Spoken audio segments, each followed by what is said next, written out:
Hi everyone, and welcome back to Dollspace. I'm TikTok Sam Doll, and this is Niagara on the Lake, Sandy Clark. And are we ever in Niagara on the Lake? I don't know if you can see the background and where we are. We're at Annie's in-laws right now. Yes, that's right. I still live here. Until? November 5th at least. Okay, see, this is the thing with renovations, and we want to teach everybody a lesson right now. If they say 1 week, they actually mean 4.5 months. Actually, I won't even say anything to they right now. If your husband tells you something about renovations and he doesn't work in construction, ask a professional. Because we both, and I'm going to throw myself in this, but I never claimed to know anything about renovations. And he did. He didn't claim to know renovations, but he... Do you want me to just hold it further away? No, I think I fixed it. Sorry, I'm just turning down Annie's volume so she doesn't scare you guys. Go on. But he claimed to think that we were just going to be out of our house for the demo portion and didn't know how much of it was going to be unlivable in our home. And then had the gall to tell me, oh, well, drywall takes 3 weeks at least. Oh, I know that. Wow. He said, well, the drywall's not starting till fucking yesterday. But, and I'm like, okay. And he's like, that takes like 3 weeks at least. I'm like, why would I know that? Yeah. Like, why are you saying that like it's common knowledge? You definitely just learned that. Yeah. So that's so annoying. I know. So, yeah, we thought it was going to be 2 weeks. It's all of August, all of October. Okay, beginning of November. So. I mean, and that's what I hear now. It's not even October, so that could change. I know. The thing is, it's not that things are really getting delayed with the reno. So it's not... Are things just taking the amount of time they were always going to take? Yes. Okay. And since it's a bunch of men who don't like to give you all the information at once unless you specifically ask the right questions,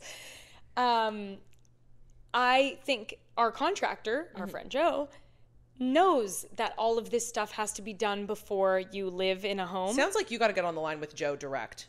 Yes. Yeah. But like he also is so positive, right? Yeah. That he's like, oh, like I said to Joe, is this going to be done by the time my baby's born? Yeah, yeah. Well, I said before Christmas. He goes, oh yeah. Like it was like, oh my God, what a silly question to even ask. And then he's doing another project for one of our friends right now, and I'm like, oh, how long is that going to take? It's much smaller. It's a gym, like, so it's very... Who's getting a gym? Riley and Keisha. Oh, well, that makes perfect sense. Like, they're redoing their gym in their shed, whereas we're redoing like so much of our house. And I was like, oh, how long is that going to take?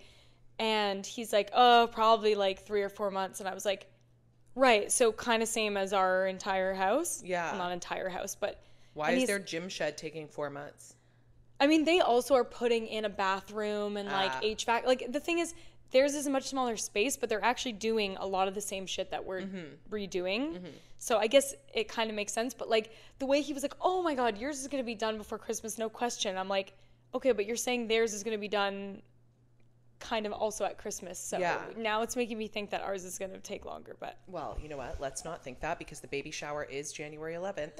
It's in my calendar. And you're invited. And whoever wants to come, it's January 11th. But Annie's house hopefully will be in shape. That's why I'm having it at 35 weeks pregnant. That's not my choice. Okay, because I feel like people do shit like that. Like, people are so weird. Like, they want to have baby showers it's because the timing of when I'm having my baby is so annoying, because Christmas is right in the middle. Like, if this was a normal, like, let's say Christmas didn't exist.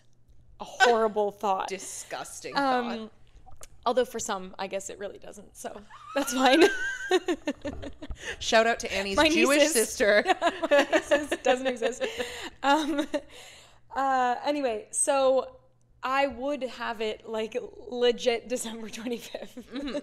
For sure. That would be the like perfect that would date. be or like December. Honestly, December like 14th would be great, and I did consider that, but that's like prime time. That's the Saturday before Christmas. That's so rude to make people come to St. Catharines. Honestly, I would come. We came last year for your party. I did think about like, should I have a baby shower Christmas party hybrid? And I was like, that is an insane thing. That is something a 20-week pregnant person says that your 30-something week pregnant self is like, actually, fuck you. Yeah. Why did you do this? Yeah.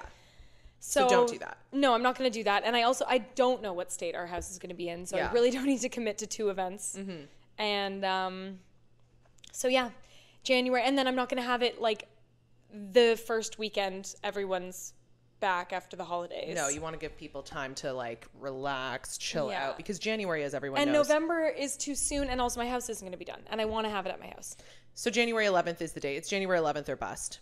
And the day after that is Joe's birthday. I offered Annie to do it on my birthday the following Saturday, which is the 18th, because I'm not doing anything that day. I'd rather just hang out with you. Well, you can still hang out with me, but that's not going to be my baby shower. No, I was like, it literally like almost can't even be the 12th. Like it's getting too close. Yeah. And I went on Reddit, as one does, to find out when the best time to have your baby shower is. And everyone says the time I'm having is the worst. Oh. Like the amount, everyone's like, oh, I had it at like 35, 36 weeks and I regret it. I was so uncomfortable and huge and tired. I really don't know. I've never thought about this in my life. Like I've never thought about like when I do go to baby showers, how far along it is. Like when you said January, I was like, oh, okay, maybe that's right. I don't know. I think like the rule is 4 to 8 weeks before. Mm-hmm. So like Christine had hers at the very beginning of June and she had her baby in mid-July. So that was like 6 weeks-ish. Yeah. I'm going to be doing like 4 weeks. Yeah. And that's if my baby comes on their due date. Yes. Which it's going to. It's for sure going to. You mark my words, this baby's coming early. Oh. I know that's rare with the first, but you guys have no idea how fucking large my baby is. I'll get into that more later, but the baby's fucking huge. 97th percentile. Yeah, but we don't know, because I'm the father, don't know if that actually matters yet. Like if I don't know if they're gonna like even out or like you have time for it to just stay this size, and maybe like by the time it's born, it's gonna be like it just stays this size. Second percentile, and you're gonna have the easiest birth ever. Just slips right out. Yeah. You cough. I know, that's true. I shouldn't say mark my words. But I've actually, before I knew how big this baby was, I had a feeling I always saw single digits. Even though my due date's the 12th, it's actually because the last 2 ultrasounds, they've been measuring so large. I've been like, there's no way this isn't affecting my due date. Because it's been like, they're measuring now like 13 days ahead. What? So now your due date's January 31st? From my dating. Well, they said it doesn't change my due date. Oh, okay. So when my dating ultrasound, when I was like 7 weeks, they said February 12th due date. I was like, okay. Even though my app said the 8th, but like obviously you go by the ultrasound. Then the next ultrasound I had at 12 weeks, they were measuring 4 or 5 days ahead. Oh my God. Of that. So I was like, oh, okay. And then I was like, does that change my due date? And the tech was like, no. So now they're measuring a whole other week ahead. So it's like, I think this happens. I think this happens in pregnancies. Actually, it's like 11, 12 days ahead. Yeah. Yeah. I feel like this happens where like babies will grow and like at different paces. And then because they're basing it on average. Like that's what the 97th percentile. It's like my baby is, if there's 100 babies, my baby is bigger than 97 of them right now. Are you good? I'm sorry. Sorry. Sam's yawned 5 times in the last minute. Am I boring you? No, I'm kidding. I get it. I slept at my in-laws last night, and I just need you to know. Been there. I came to this house to see Annie's digs. I wanted to see what was good over here in Niagara on the lake. Yeah. And put a face to the name. I want to put a face to the name, and this is the country. I was going down some country roads, like shacks selling apples and grapes and shit on the way here. Oh my God, yeah. I was going to stop and get some grapes. Do you have any? No, I don't have grapes. You don't keep grapes in the house? Is it grape season? I don't know. Isn't it always grape season? It actually probably is. In this part? Well, I know that they're harvesting the grapes for the wine now, so I know for wine grapes it is, but I don't know. I'm trying so hard not to yawn again. No, it's like okay. The way I was just sucking on my tongue. It's okay. Help me. It's okay. You know what I need to do? I need to chew gum. That'll do it. Really? That'll give you the oxygen your body needs? I don't know. Have you heard what's going on with Chapel Road? A little, but you could tell me about it. But since you're not near your mic at all, why don't I talk? Oh, yeah, keep going. what I was going to say is, so I started prenatal yoga, which is back in St. Catharines, which is where I live, but I'm living in Niagara on the Lake. And so I go to like the big city for my yoga, and then I come back here and it goes until 8 o'clock at night, which like, it's dark. It's like really dark now at 8, which sucks. Yeah. And I'm driving through the country roads. I was thinking that I don't like this at night. I don't like this for night driving. But it's crazy. You would think it's like pitch black. Like I have high beams on. I'm the only car on the road, just zooming down and I'm like, and I am always thinking like, wow, this is so Fargo. This is so Mare of Easttown. No, I'm just picturing all of my lives where I've been like going to a workout class. Like, I don't know, other times in my life where you don't travel by country road to a workout class? No, I mean, never. Yeah. But I just was thinking, like, how funny is life that, like, you know, a Pilates class that I always went to when I lived in LA, and then I'd just be, like, walking back to my house, and, like, this is my little routine, like, this is my life. Do you know what I'm talking about? And then, like, obviously the many different neighborhoods I've lived in Toronto, it's, like, you get to just know, like, oh, and this is how I get home. And I was just thinking, like, if you could have told me that I'd be driving back from my Thursday night yoga class down like pitch black country roads. Yeah. I can't believe this is normal for so many people. like these drives, these commutes. Yeah. And you know what? At least there's no tornadoes here. Oh, yet. Yeah. Yeah. The tornado belt is they're moving coming. up. Yeah, we've talked about this in a previous episode. Yeah. This wouldn't be actually, I just want to let you know that my cousin is traveling across Europe right now, and he's a listener. Shouts out to Ali. Yeah. And he messaged me the other day saying, hey, which episode do you talk about dust? He was looking for it. Which episode? I feel like we're often talking about it, but that honestly, we thought we were shitting the bed that episode. That's a crowd pleaser. We should have talked about dust more. Also, as if we know that. Which episode do we talk about? Oh, yeah. I don't fucking know. I don't keep track of all this Maybe gold. in the notes we should list the things we talk about. Yeah, No, we have too many tangents. Yeah, true. Okay. And it's almost always going to be dust. Well, I never thought people would weather. care. I didn't think to put that in the notes because I thought it would deter people from listening. Like Annie and Sam talk about dust for like the entire intro. That would make me want to tune in because I'd be like, what could they have to say about this? But I want to hear their take. Yeah, on dust? Absolutely. Speaking of weather, though, because you know we do like to check in on the weather. Love the weather. I love it. How about that hurricane in Florida? Do we know what happened? Do we know when it happened? No. It was supposed to have happened on Thursday, but Helene. I was like really into it leading up to it, and then yesterday I was like, I should check in on that. What happened? I saw it was supposed to be Thursday, but I saw someone on TikTok. So people's houses are absolutely fucking flooded. I saw some floods. Yes. But like, was it as bad as they said, or is it still ongoing? It's still ongoing. I saw a TikTok today where someone was like, hey, this isn't funny anymore, because a lot of people, and this is what's fun about our generation, are taking to the internet to do like dance routines in their flooded homes and, you know, do weird, stupid shit like that. And then, like hurricane parties. I saw some bars in Florida where like there was evacuation notices are having like full parties. I think that's a hilarious idea. I mean, because sometimes, you know what, if you've lived there for long enough, sometimes these hurricanes hit and they fuck your shit up, and sometimes nothing happens and your whole life goes on hold. So if you've gone through enough hurricanes in hurricane season in Florida, you're kind of like, okay. Yeah, the guy whose TikTok I saw was like, the first 2 years I lived in Florida, I evacuated, and now I don't do that anymore. And the other thing is, like, your instinct is to be like, oh my God, that's so insensitive, but you're also like, well, it's happening to you. Like, you get to decide. Yeah, you're not, like, fucking up other people's lives. Yeah, like, it's not like we're having hurricane parties here to, like, laugh at people in Florida and Georgia. It's like, if you're there and that's how you want to cope, I guess, go off. Like, it's like that story. I was watching a documentary on haunted New Orleans and all the hurricane victims from Katrina that still haunt the town. And apparently this happens. This happens, guys. I can't say for sure it happens, but I'm pretty sure it happens with natural disasters, because apparently the same thing happened after the 2011 Japan tsunami. A bunch of dead ghosts were getting in the cabs. Dead ghosts.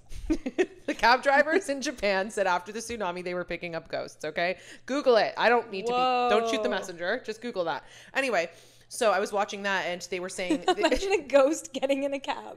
Oh, yeah. Because they think they're It looks like a person. And then they turn around and there's no one in the car. It's a ghost. The ghost is lost. They didn't know they were going to die in the tsunami. They're confused. No, but okay. So the ghost might think it's still... The ghost thinks it's just trying to get home. Needs to take a cab, It needs to get in a cab, yeah. No. It does not know it's a specter. Like, honey, there's an easier way to do this.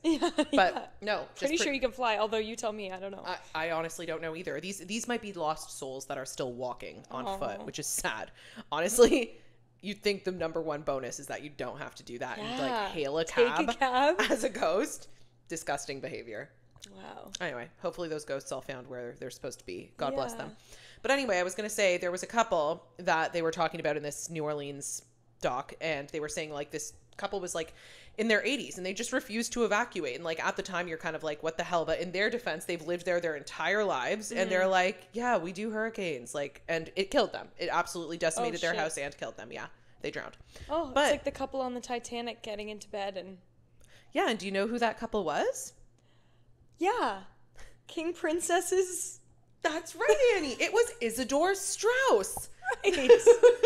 Isidore Strauss, the founder of Macy's, everybody, and Yeah. great-grandfather to King Princess and grandfather. I learned that from you. I know, because this blew my fucking mind when I found this out. So the owners of Macy's, if you guys don't know this, are Isidore and Ira Strauss.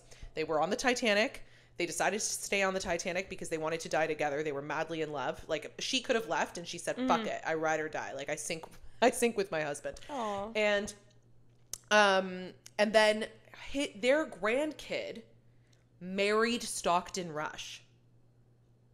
Oh, of yeah. Ocean Gate, which is so I was like, why crazy. is that name familiar? Yes. Isn't yes, that insane? yes. So then their granddaughter was the wife, Lori something, I forget her name. She was the wife of Stockton Rush. So that chick's grandparents And Stockton Rush was the... What's it called? the Ocean Gate Ocean Gate, the submersible that went down to the Titanic to see it and Yeah. exploded. So she has grandparents and a husband that died in the same spot. And then their Crazy. great-granddaughter is King Princess, artist King Princess. And that is the craziest fucking rabbit hole I ever went down. And when I found this out, I said, I got to bring this to the internet. This is breaking news. Like, Oh, yeah. especially not even the King Princess part, although like cool. Like, she comes from like billionaires, like they own Macy's. And then I was like, what the hell's up with the Bloomingdale's people? Don't worry, I found out. Oh. The Bloomingdale's people, all you gotta know is that they're the reason the character Kirby in Nintendo exists. Oh, yeah. I watched that video that he did, too. I don't care about that. Okay, as no one much. cares? Okay, whatever. You can look that up on your No, own you time. can still tell me. No, other honestly, I people don't care. remember the connection. I don't remember the connection. Okay. Don't ask. Go to her TikTok. Yeah. She got into it. It wasn't not interesting, but like after You're not a that, Nintendo person, yeah. didn't know who Kirby was, so that was my first time learning Kirby. it. Well, now I do. I was like, oh, that's that thing's For name. those of you not watching, I blew my cheeks up really big and turned pink. I had seen that creature, but I didn't know their name. Yeah. And also after the Titanic thing. It's Yeah, I mean, that was fucking amazing news. Yeah. And now It this... would be even crazier if it was like a bigger artist. Yeah, I know. Although King Princess, I feel like is the perfect amount because you think she's like all indie and cool, and she is. Yeah. But it's like, that bitch comes from money. Yeah, true. Like, that's juicy. I feel like she's the perfect amount that you wouldn't suspect, you know? That she's a Nepo baby. Yeah. Yeah. I mean, they're all fucking Nepo babies anyway. I found out someone very interesting was a Nepo baby the other day, and I oublied. I'll try and remember it later. Okay. Anyway, I don't know why I was talking about that. Oh, weren't you going to Where were say we? about Chapel Roan?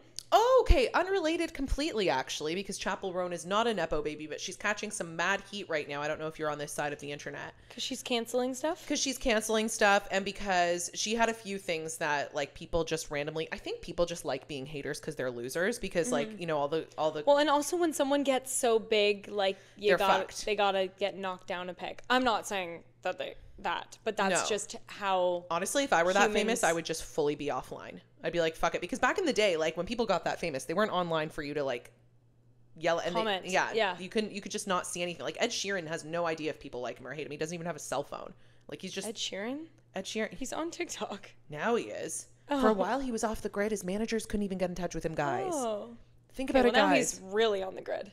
I see Yeah, but- videos of that guy all day. Yeah, but I'm pretty sure he has this thing where he doesn't use his phone. Like, he will record a TikTok and then his Oh. phone is not, like, That's he has a very flip healthy. phone for communicating. That's, like, his whole thing. Love But I mean, that. and I also don't think he gives a shit, so never mind. But Chapel Rowan does give a shit. Yeah. And she's, like, been really, like, in the whatever. I think she did something recently, and whoever's listening to this can correct me in the comments that we don't have. But basically, she would not endorse Kamala, but said she was going to vote for her. but basically said, I'm not going to publicly tell you what to do. I want you to use your own brains, like whatever. And so first she just said that. She's like, I'm not telling you who to vote for. I'm not endorsing anyone because I see problems with both sides. You guys make your own decisions, do your research, and vote for whoever you want. Yeah. And then so then she got fucking hammered for that. And everybody's like, oh my God, you're a Trump supporter, blah, blah, blah. So then she makes another video and she's like, hey, did both of our computers just go on screensaver at the same time? Yeah, How cute. they did. Aw, they match. Well, I guess we were working on stuff at the same time. Yeah, or they're just friends and they like doing the same thing. They went, oh, you're Nani, I'm Nani. Let's go Nani together. Anyway, so then she makes another video after that being like, hey, like I'm not voting for Trump. I am voting for Kamala, but I don't want to endorse her because I have like lots of fundamental issues with the Democratic Party. But that is who I'm voting for because I think it's the lesser of two people. I think that's fine. Totally fine. Okay. But then people start hammering her being like, it's your responsibility. Like, I don't know what the hell was going on. So she just says, fuck you. She does like another video being like, and the video wasn't, the last video she did on it was not coherent. Like she turned off comments. It was kind of like a little bit all over the place, but I think what she was trying to say is like, I don't need to endorse anybody. This is who I'm voting for since you're fucking bothering me about it. But yeah, I'm not. If you're the kind of person who wants to follow what I do, this is what I'm doing. Yeah, like people know what I stand for. Like, and I've had problems in the past with the Democratic Party and like the way they've treated like Palestine issues and blah, blah, blah. So not a crazy thing to say at all. No. Anyway, then she cancels her show and she cancels her show saying her reason for canceling her show was kind of like all over the place. It was like, I'm feeling overwhelmed and I have a lot of priorities that I have to prioritize right now and like mental health, yeah. Blah, blah, blah. Right? Okay. So I didn't think anything of that. I didn't think and then I saw the internet's reaction to it and everybody has a problem with it. And I'm like, that's so interesting because I guess like there's a few problems. I guess people find a few problems with it. One, this isn't the first show she's canceled. She also canceled another show recently so that she could perform at the VMAs, which I don't think is her fault. I think that is a management scheduling issue. Like, yeah. And she was also nominated, so you think you'd want to go to that. Yeah, and maybe someone fucked up on her team, but I don't think that was her. It's not like she's like sitting there and so I don't know. I don't think that's the same. I don't know if she's canceled other shows beyond this, but she canceled, and this is at a festival. It's not like she canceled a concert. She canceled her spot at a festival. Right, which like she might be the reason people are going. She's apparently the reason a lot of people are going. So a lot of people are posting them like driving to this festival and on the car ride finding out that Chapel Roan pulled out and being like, okay, like whatever. Everybody's going, oh my God, my tickets were $600. Like da-da-da. And like just being like, this is fucked up. Like why would she cancel over mental health? And then people are going, well, Taylor Swift would never cancel. Did you remember? Or like everybody was pulling up this clip, which is so funny because I didn't even know Gen Zs would be aware of this, but Katy Perry's documentary Part of Me, where she literally gets a text from her husband being like, we're divorcing, and then she starts crying and then she goes on stage, so everybody's like, did you see what Katy Perry did and blah blah blah. Okay, but that was an arena tour. Katy Perry was already in the building of like Simone Biles and things where we're like, prioritize your why would you want, like, okay, with the whole Simone Biles thing, did you watch her doc? No. It was really good. Okay. But like that she dropped out of the Tokyo Olympics because she was like, I can't. No. When was that? No. The Tokyo Olympics, 2020. Oh, okay. So she was like... I have no idea I have no idea when any Olympics are. Well, to be fair, the Olympics were postponed that year because of COVID, so they were like actually happened in 2021, but they were like 2020 Olympics. Okay. They were like the COVID ones.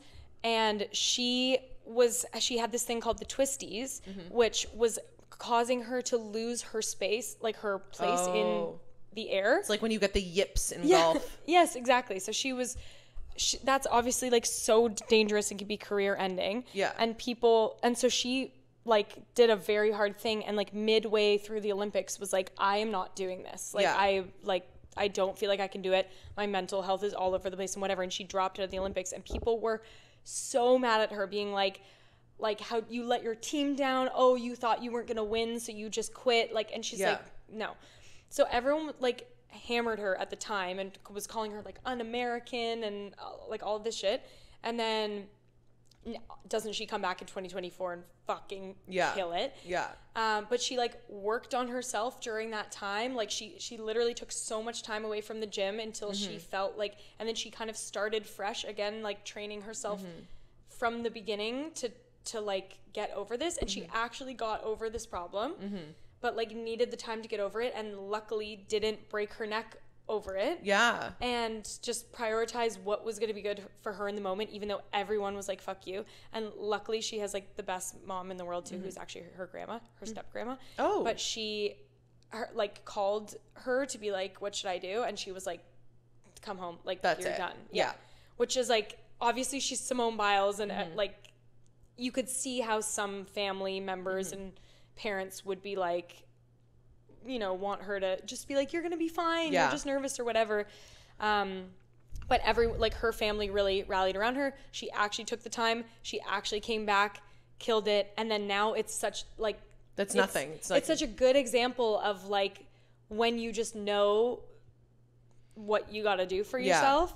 And also like, you want me to perform, like, okay, chaperone, the stakes maybe aren't as high with like going to do a concert, but I guess the difference is people pay for a concert and people don't pay for, like, I guess you pay for your tickets to the Olympics, but like, but like, you're not just there to see one person at for the sure Olympics. And like, I do think the stakes are lower if you like aren't feeling well and you go and do a concert. Is very different than doing 75 flips in the air off a beam.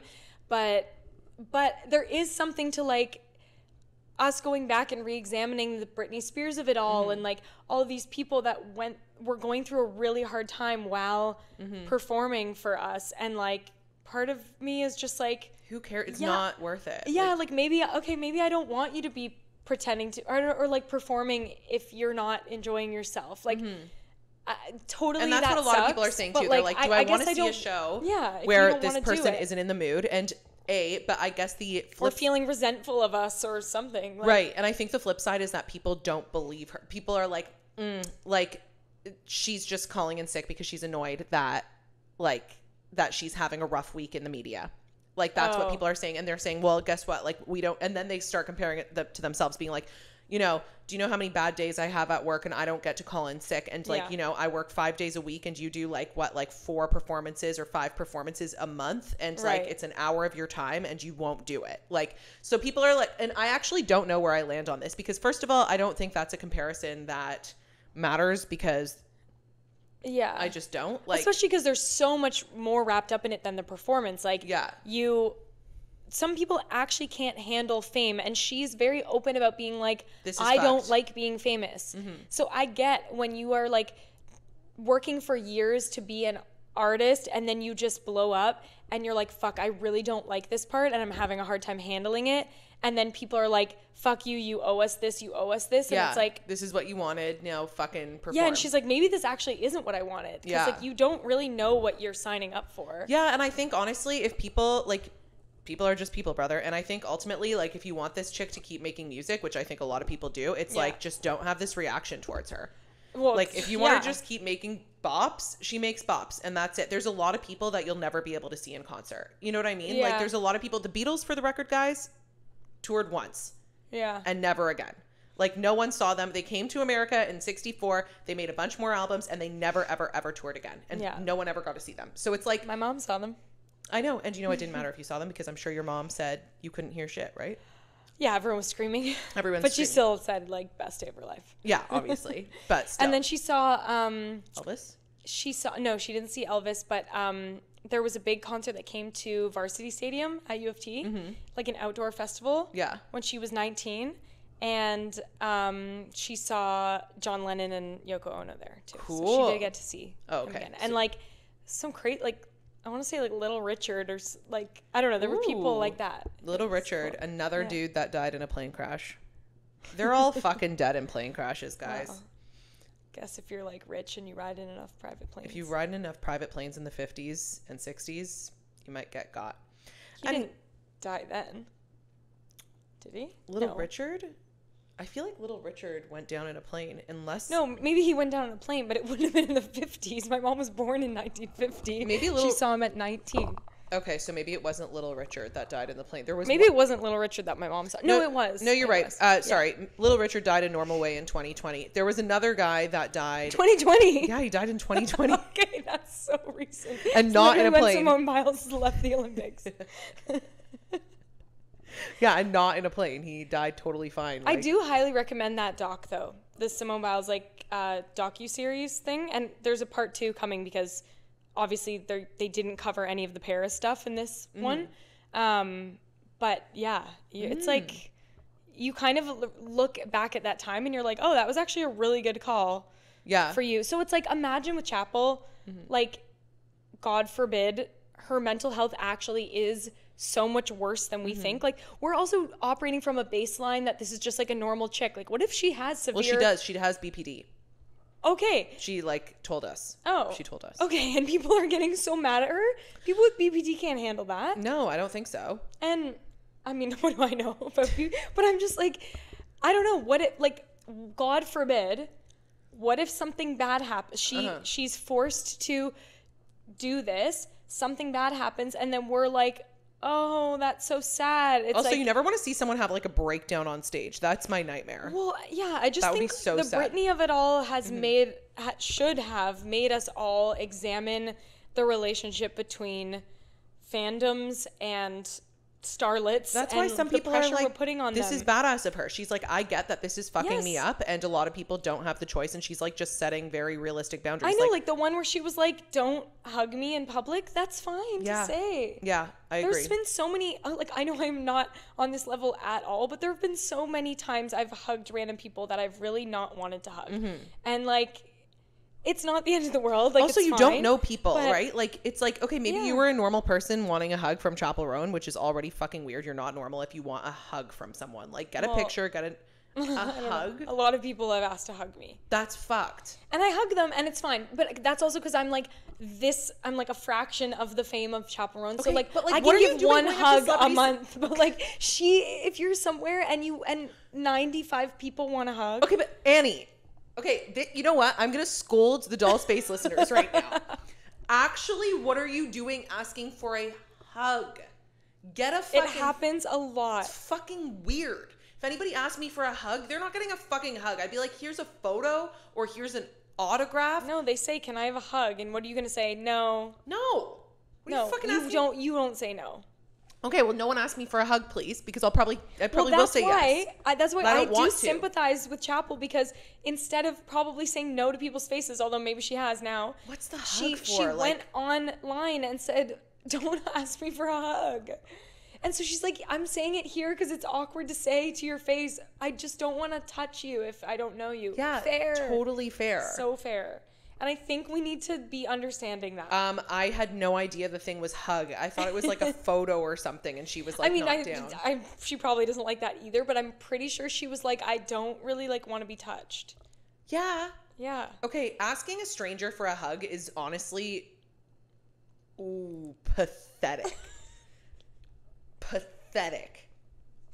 And I'm so sorry if you're someone who's tuning in and has asked me for a hug. These aren't Annie's words. Honestly, these are my words.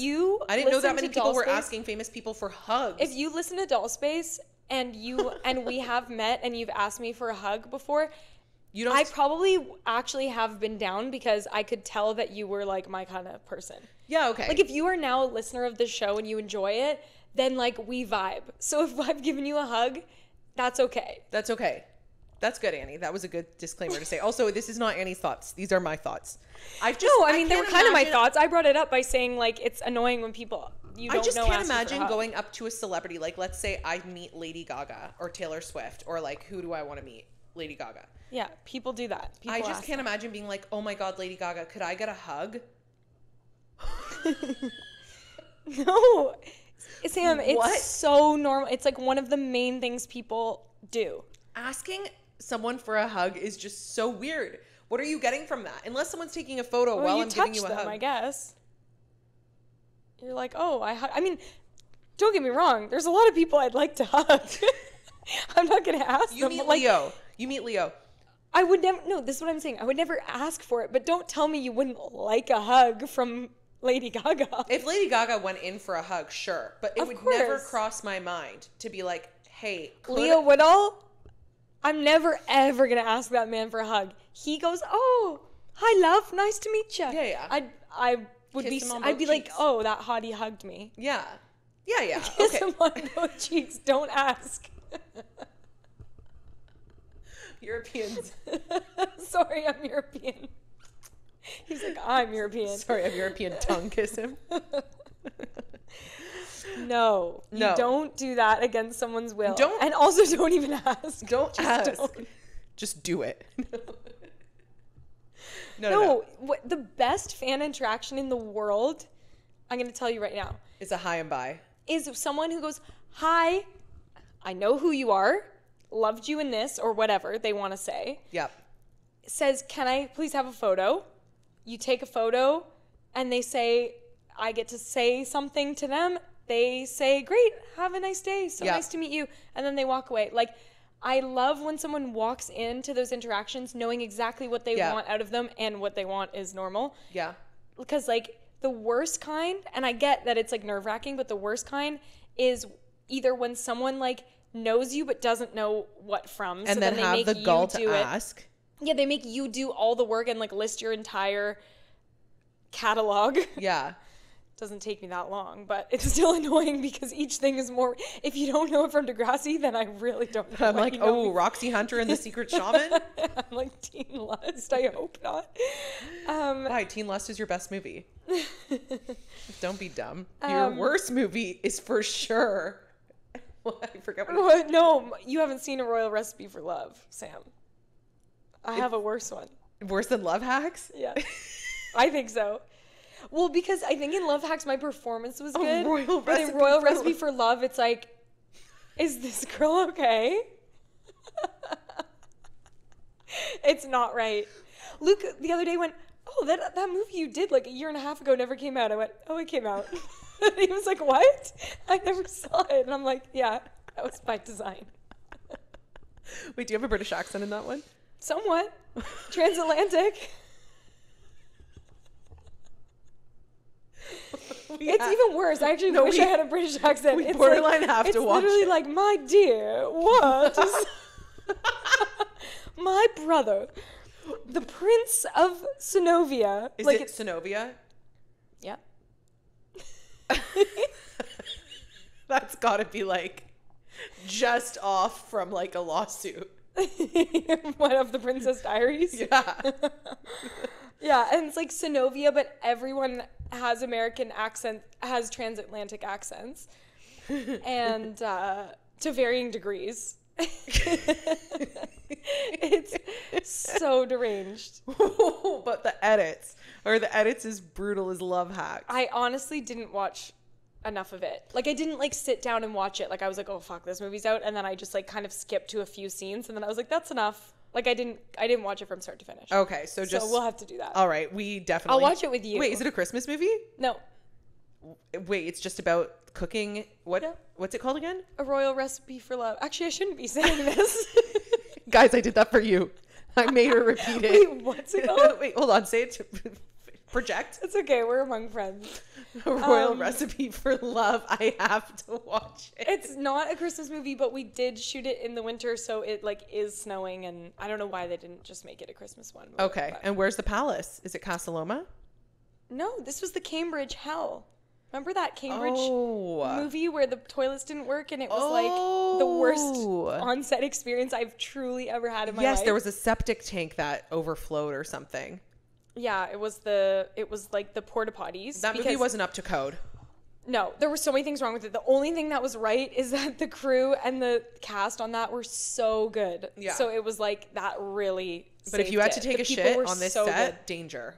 Yeah. Oh yeah. That was not. I mean, I stayed in a hotel, luckily, but like once you were on set, that was just like forget it. Shit. Don't even think about it. You're thinking about where you're gonna pee. Like, oh my god, shit was not even on the table. Like, no. There was one bathroom that was a septic tank, and there was one bathroom in the house that you weren't allowed to use, but you used it, right? Yeah. The director was like, psst, there. But then the people were crazy who owned that house. Like, normally when you are renting like a real space, Yeah. you put the people up in a hotel, and they like are not really supposed to be around. It's like if you're someone who's renting your house for a movie, like you sign things and whatever, and they put you up, and it's just like, goodbye, we're doing this. These people were so like They were on freakish set? about it. They were on set. That was like one of the stipulations, and they were so behind in finding the right location that they just had to grab, like, it was way out of budget, this location. Oh my god. Explains why there was no budget for proper toilets. And the people who owned it were so crazy, and they would just patrol around. You weren't allowed to eat in the house. We shot this in November and December, and it was like one of those Novembers where it started snowing like. Is the house a mansion? Like, is the inside of the house like beautiful? Beautiful in like a really old way. Like, it's not like it's updated, but like, yeah, one of those beautiful kind of like Cambridge mansions. Yeah. Okay. And it worked for this. Like, I get why they were like, we kind of just have to shoot it here. But they would like patrol. Oh, it just happened again. Aww. Our matching computers doing cute little things together. Yeah. So they would like not let us eat in the house. And on a 14-hour day on set, and it's freezing outside. Crazy. And you're in wardrobe and stuff. I'm assuming you're getting cleaners in at the house. That's what's so stupid. And they had everything covered that we weren't using. There was stuff all around the floor. Like, it wasn't like we were just moving in like willy-nilly. Yeah. They do this for, why would we not be able to eat in here? Like, yeah. There's stuff covering the floors. And obviously civilized and there's people's jobs to come around and like clean up. Yeah. It was a nightmare. So just morons. Yeah. But anyway. Okay, so you heard it here first. We're all going to go home tonight and stream the Royal Recipe for Love. Annie's best movie. And with that, I think we should get into some questions, don't you? I agree. All right, let's get into one. I feel like that really energized you. It did. Maybe it was the gum. Gum. Guys, here's a fucking life hack. If you're tired, if you're nauseous, if you're literally anything, put mint gum in your mouth. Wow. It'll wake you up. Mint gum is invigorating. Okay? And I knew that I actually borderline was going to take a nap before I came here, but I didn't. I'm stupid. Well, okay. That would have been 10:30 a.m. But... Yeah, like who does that? No, I get it. When you don't sleep well, you carry that with you. You do. You do carry it with you. Okay. Here's a fucking crazy question from sluttydragon@meow.ca. Okay. Is that Katie? I'm gonna read this and then I'm gonna deduce if it's Katie. Oh, okay. I don't know. Okay, here we go. Single friend wants to thruple is the subject. Hey dolls, love your pod, and I guess I can call myself a fan. And I guess I can call myself a fan. Okay. Before I dive into my situation, wanted to let Sam know that you say Harag, your friend, in the funniest way. I went to kindergarten with Harag. We are both from the same culture. Armenian? Okay, no, this can't be Katie. This is an Armenian person. And your pronunciation of his name... Katie would never appropriate. No, Katie would never appropriate. And your pronunciation of his name gives me the giggles. Well, to whoever you are, that's how he introduced himself to me. Yeah. Harag. But you know what? I was thinking about that today. But his parents do call him like Harag. Like there's no E in it. Yes. And Carolyn now spells it without the E. Yeah, because she's going to be betrothed. She's betrothed. Yeah. And so I started spelling it without the E. Yeah. Like for him, like, or whatever, just because Carolyn spells it like that. And I'm like, oh, true. I can use his actual spelling. Yeah. Now.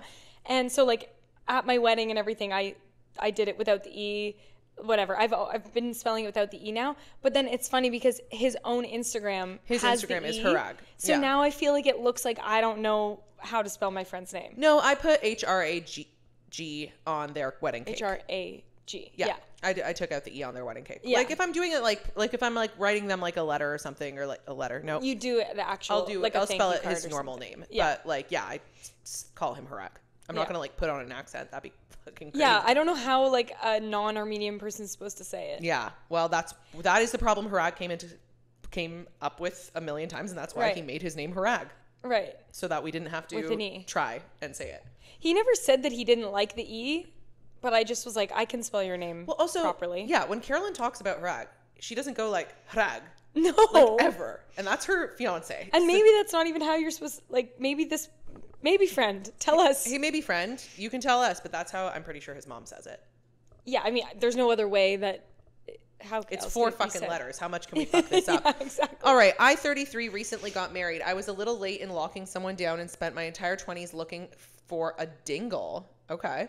My best friend has been single her entire life. She's gone on a date here or there, but has never seriously dated. She's now nearing her mid-30s and feels frustrated about being single. I'm trying to be a supportive friend, but I'm also trying to navigate married life and living with someone. A new experience for me.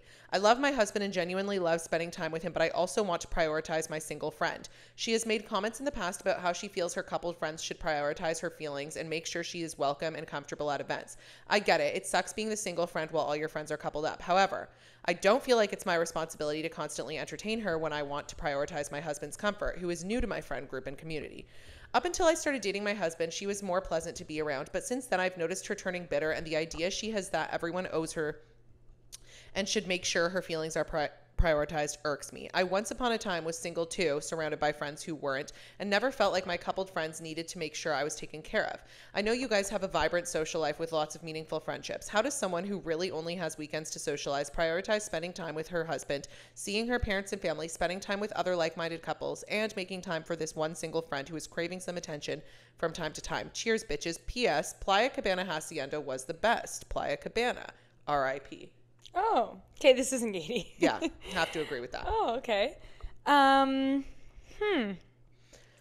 This friend sounds weird. This friend of yours. Your friend is weird as hell. It's fun. I totally get feeling weird if you're the only single one, and like, I don't know, just feeling some type of way about that. But it's so funny to verbalize, like, hey, you need to prioritize my feelings. Like, it's one thing to feel like, oh, no one is paying attention to me because I'm the single one, or like making time for me. But it's quite another thing to be like, you really need to prioritize me. Honestly, this is something that I feel like is really brutal to say, but part of this is like evolution. Like, the reason people couple up is because, I don't know, they want to, or like whatever. Like, if you're the last man standing as a single person, no shame in that game. But you have to be realistic. Like, your coupled friends have a different lifestyle than you. It's like if you don't have kids and then your friends have kids, and then you're like, okay, well, you have kids, you still have to prioritize me. No, you need to make more friends that are in the same area of life as you, and understand that friends that are married, or friends that have kids, or friends that are doing something different, or like, you know, like CEOs, like our friend Emma Kula. By the way, this episode is brought to you by Stellar Eats Cooking. As always. Code Annie20. She's a CEO. She's a busy bitch, you know? So it's not the CEO. She's a CFO. She's in in the C-suite, honey. Oh, yeah, big time. But I just know she's going to be like, I'm not the CEO. Yeah, she's not the CEO. Because we get everything wrong. Also, it's just called Stellar Eats. Yeah, Stellar Eats baking mixes, cookings. Anyway, Emma's a business owner. Like, you know what I mean? I'm just saying, when people have different things that like they prioritize in their lives, as we get older, we all kind of branch off into what we prioritize. And I think that you have to just adapt to that. People aren't going to be like sitting here fucking holding your hand because you're the only single person. Go make friends with other single people. Like, single people usually hang out together because they can do more shit together. Yeah. And want to do the same and want to do the same things. And like, that is not to say that you don't, like, you drop your friends if they don't partner up. But like, that is I don't know, with her question of like, how do you prioritize all of that stuff when you only have a weekend? Like, I have no idea. That is really hard. Yeah. Like, I don't know how you fit all of that stuff. You make normal, like, plans with your friends in normal increments of time. Yeah. And you see her when you can see her. But she should not be, like, she's not your kid. She's not your husband. This is the thing. You have a husband now. Like, you don't get to, like, obviously we prioritize our friendships very highly. But, like, it does change when you get married. It's like, yeah, if you have to spend time with your husband, you have to spend time with your family. I don't know. I just think it's too bad, so sad for her. Like, you see her when you can see her and make an effort. Like, obviously we all make efforts to make our hang out with our friends. But if she needs like extra effort, it's like, I don't have that much to give you. You're not a toddler. You're not my child. And like, I don't know if this is a one-on-one friendship or like a friend group situation, but it's like, why is it all on you? Okay, when a lot of us were coupled up and Liz wasn't, or Emma wasn't at the time, like recently, not really recently anymore but anyway, like, we still all got together normally, like, whether husbands were there or not. Like, we would have times where just the girls would hang. We'd have times where we would bring our husbands and boyfriends, and like, I don't think they were like, wow, not prioritizing like, because they're friends with our husbands and stuff. So I feel like single people also need to recognize that, like, your group hangs won't always, of course, sometimes you want it to just be the girls, but like you do kind of have to recognize that the husbands and boyfriends are part of the friend group now. Yeah. And sometimes like it was so fun when we went to your cottage and it was like 3 of the husbands were there. Like that made it feel so friend groupy because it's like, okay, I was married too. Luke didn't come. Yeah. Like it was just like Harag, Kevin, and Joe. And I was like, what a fun sub crew. Where I felt like we were just a bunch of guy and girl friends up at the cottage and I didn't feel like, oh, my husband's not here. Yeah. Like, that's so weird. And it's like, no, sometimes. Yeah, just hang out with people. And also, you know what? I have 2 aunts that are single and have been single forever, want to be single. And like my Auntie Lisa, she comes up to the cottage with all, like, she doesn't care. Yeah. She does her own thing. We invite her to hang out with us, invite her to hang out with us. My parents invite her to hang out with them, and she's like, fuck yeah. And she comes to the cottage with my mom and my dad. Yeah. And she's not like weird about it. She's like, yeah, I'm not with anybody. There's no one that I want to be with, and I'm still going to hang out with my friends, and they're in couples, and that's that. Yeah. But I don't like that idea. I feel like that's such a thing where people are like, okay, but girls' night, and it's like, we of course will have girls' night sometimes, but to ask married people to constantly be putting time aside just for girls or whatever is like, dude, chill. We can still hang out. Like half the time I invite people over, Joe's there and then he leaves the room. You know what I mean? He doesn't want to hang out with us anyway all the time. Like, but like, it's like, he's going to be there. He lives there. Yeah. And I do get that there's a difference. Like I'm really someone who like I need one-on-one time with Luke as well. Like I don't necessarily count it. If Luke and I have plans all weekend with friends, that's fun. That's like a fun separate thing, but I don't see that as like also me and Luke time, so, which kind of sounds like this person said, like, how do I prioritize time with my husband, time with our couple friends, whatever, time with our with family and whatever. So I get how that might be hard. And like, I feel like with your husband, if you have one night of the week that you guys always stick to, then that's easy. And let's say like you always do something on Thursday or like Friday night or something with your husband, then your friends get to know that schedule about you too, where it's like, it's not like you can never break from that, but like if people are like, oh, do you guys want to chill this weekend? It's like, oh, I'm chilling with Luke on Friday. Yeah. Oh, okay. What about Saturday? I don't know. Like, then maybe that's a good way to make sure that you're prioritizing your husband, but then knowing what time you have free. Yeah. Rather than kind of like waiting to see what his schedule is and waiting to see what yours is. Like maybe you guys just have a standing date. Yes. And then you can kind of slot this friend in so you know that the husband part is being taken care of. Because like some people, like Luke and I don't chill during the week really. Like he's busy all week. So like we also only have the weekend. Yeah. To chill. So I do want to make sure that we like do something one-on-one as well. But especially since we've been living here. Yes. Which actually he's been really making a point of taking me on dates every week, which has been nice. Oh, that's nice. And it feels very like, okay, we're a married couple. We're not like teenagers living with our parents. That's good. But anyway, I know that that's more about the husband part of it, but I feel like maybe that will help with the friend part of it, because if you like have one of the things taken care of, because what it sounds like is you're just overwhelmed by the amount of this girl is making herself a burden. Yes. Like it's and not chill. Yeah, she needs to also find friends that are in the same stage of life as well. Like not cutting her because she's single. Just like, yeah, she needs to know that you're not going to, like, if you were single and you wanted me to go out every night and I still lived in Toronto, like that would be unrealistic. No. Yeah. Go out sometimes, not unrealistic. Yeah. Oh, sorry. Guys, this is so random, but I gotta go. No, I don't have to go.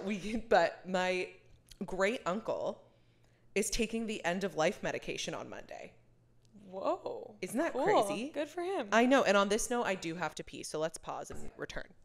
Okay, sorry about that. We had to, well, you don't know how long we've been gone, but we've been gone for an hour because I had to pee and then Annie had to pee. And then Annie, for some reason, took 45 minutes to make we were like, wow, we stopped. Dinner. Should we make Annie's mac and cheese? And then we were like, yeah, 2 boxes because 1 box is not enough. Yeah. And then I was like, yeah, no problem. I was like, oh, like, are you hungry right now? Like, I'll throw, it's going to take a little bit to boil the water or whatever. But like, picture how long it takes to boil a pot of water for mac and cheese. It's like, oh yeah, it's kind of annoying.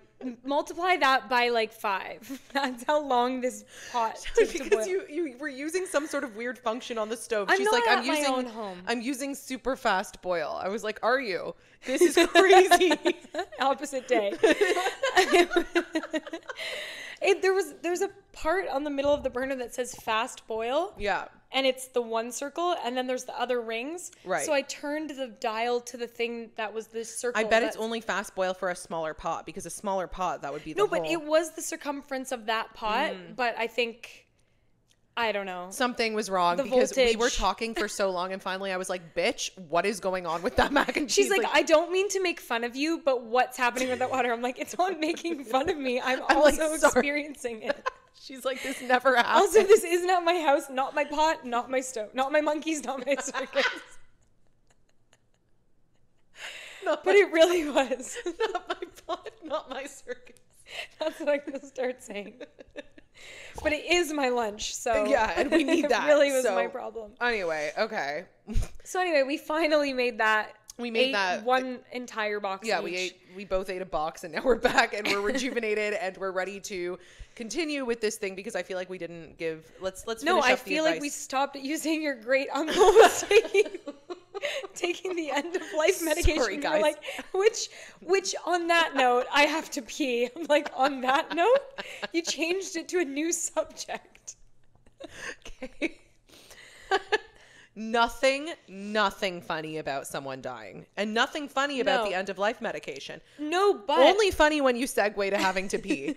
And it is fascinating. I do think taking the end of life medication, though, in a situation which sucks, which is someone dying, it is like, that's always a positive. Don't you think? When I hear, I go, oh, good for them. Yeah, me too. Because like that means like you had a choice. You're lucid enough to make that choice.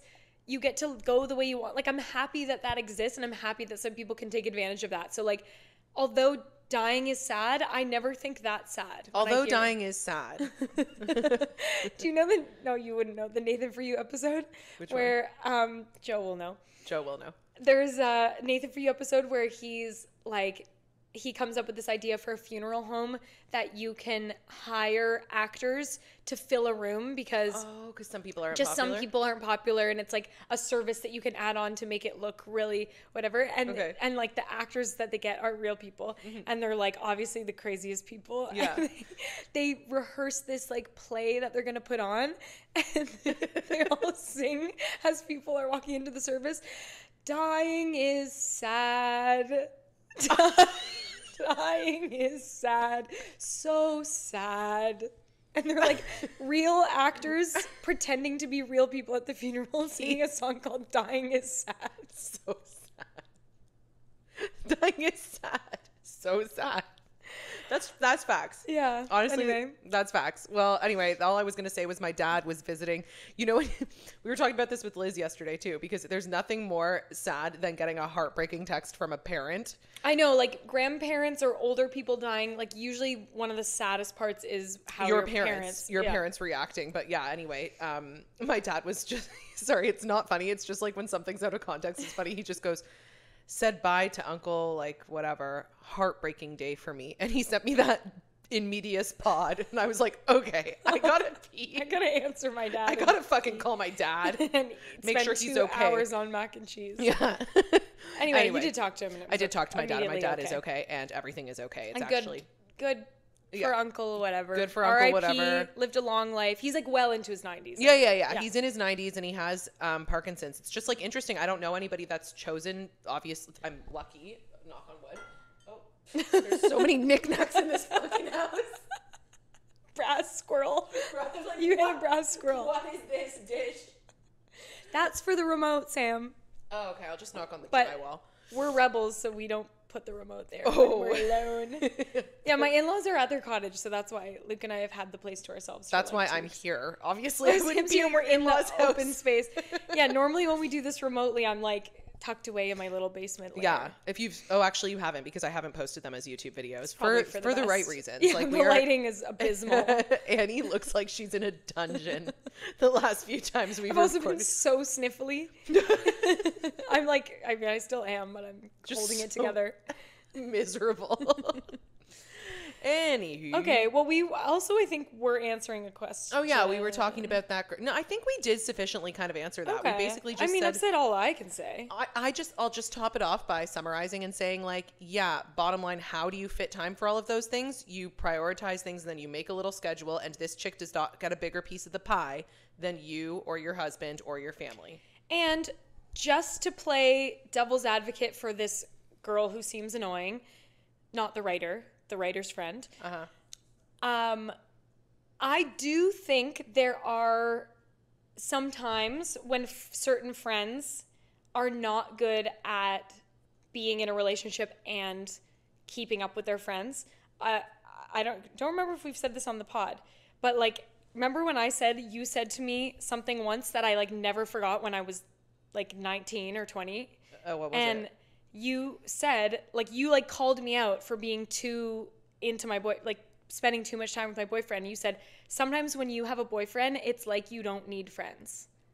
And I was like, oh my God, I'm fixing that right now. That's like, I hate that is a thing. I don't remember saying that. Yeah, when I was dating your cousin. But I had just been in a relationship, so it was like, you had seen me in two relationships and like a brief period of time where I wasn't. And you were basically like, by the way, this is what it seems like. And I was like, fixing that immediately. Yeah. Well, that's good. Good for you. Yeah, and it's stayed in my head. head. Good for you for taking that in stride. Well, I was definitely like, fucking bitch. but then I was like, oh, I don't like it. I'll work on that. And I don't know if I have worked on that. But no, I think you have. Okay. I think so. I see you all the time. Yeah. Well, it was great when we lived together. I was like, oh, perfect. Perfect. She's not going to say anything about this. She's not going to notice. I just kind of see her on my way to the bathroom. All my boyfriends live remote. She won't notice that. That's why I started to date guys with jobs. Yeah. Because then they had to go to work in the day. That was really good. And then the last guy you dated before Luke did not have a job and did not go to work during the day and just rotted on our couch. And Annie would go to work and he'd sit there smoking weed all day. And I'd join him, not with the weed, but I'd watch whatever he was watching, which often was reruns of Michael Jackson performances. Oh, I was going to say, he was always watching something kind of fun. Yeah, he was always watching like Ed Sullivan. Like he was like, check out this Beatles shit. Yeah. It's not like you don't know who that is. Yeah. It's not like we didn't have shared interests. Yeah. Got a roommate that year. We all have pros and cons. We all do have pros and cons. But I was just going to say, maybe take stock of whether you're the kind of person when you're in a relationship, you do kind of like you don't prioritize your friends. I do think this girl's sounding a bit needy, jealous and whatever, but maybe just for exercise's sake, just zoom out and be like, ooh, am I someone when I get in a relationship where I just kind of, all my friends feel like second fiddle. True. There is an element of that when you get married that is just gonna like, although I haven't felt that with you. Great. Wow. And I moved away for him. He brought me to a whole other town. And I don't love that he did that, but I don't feel that you don't. Yeah, I was going to live in a further town. If anything, he actually brought me closer to you. Right. You know, honestly, thank God. Yeah. You would have moved home from LA. 100%. I wasn't going to give birth in fucking America. You weren't going to stay there. Are you kidding me? I don't have that kind of dough. Especially with a 97th percentile kid, that'd be C-section for sure. Oh yeah, it's gonna cost that would be. Still have that kid. That would be C-section over there for sure. Crazy. Well, over there for sure. My doctor would pressure me into it. Done. More money and quick. Don't wreck your box. That's what Ariel Rubinoff shouts out. This is one of those things where you put in like a random. Remember we used to do this, or I used to do this, where I'd say someone's name who's random. Yeah. And see if they hear. Okay.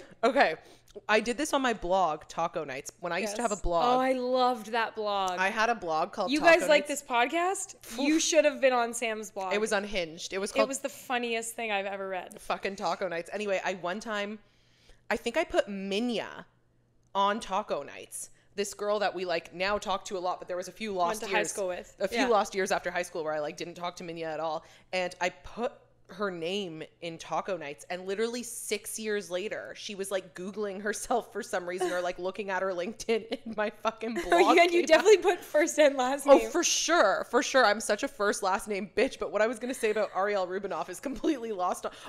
It was that her brother, she had 4 older brothers. You know how scary it was going to someone's house, like when you were like, you know, like when they had like 4 older brothers that were like And this is like 2000s. Like I want you to picture like Malcolm in the Middle, like bullies, like spiked up hair. Their names were like Jared, Brendan. Like they were. It was just so Brandon. What the fuck?